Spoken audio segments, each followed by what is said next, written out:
আমার এক পেশেন্ট কিছুদিন আগে ফোন দিয়ে কান্না শুরু করছে, 60 বছরের এক ভদ্র মহিলা। বললাম, মা আপনি কান্না করছেন কেন? বলতেছে, বাবা আমার 2 ছেলে 1 মেয়ে, মেয়ের বিয়ে দিয়েছি, বড় ছেলে আমেরিকায় আছে, ছোট ছেলে একটা ভালো চাকরি করে।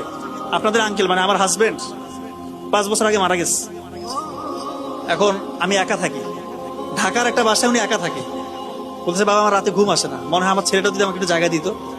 কেন জায়গা দেয় না কেন? যে সে জায়গা দিচ্ছে না, বলতেছে আমি থাকলে নাকি তার ডিস্টার্ব হচ্ছে, তার সংসার টিকছে না।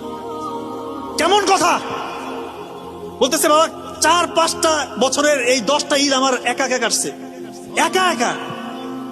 মনে হয় না ঈদের দিন কিছু রান্না করি। এত কষ্ট লাগছে কথা শুনে। আমি আপনাকে কি চিকিৎসা দিব মা? আপনি আল্লাহর কাছে আপনি চান, কিছু চান, আল্লাহর কাছে কান্নাকাটি করেন, আল্লাহ তাআলা সহজ করবে। হয়তো আল্লাহ তাআলা আপনার জন্য পরকালে কিছু রাখছে। আসলে ওনাকে আমি কি বলবো বলেন? এরকম কুলাঙ্গার সংসার, এরকম কুলাঙ্গার সন্তান যেন কারো পরিবারে জন্ম না নেয়।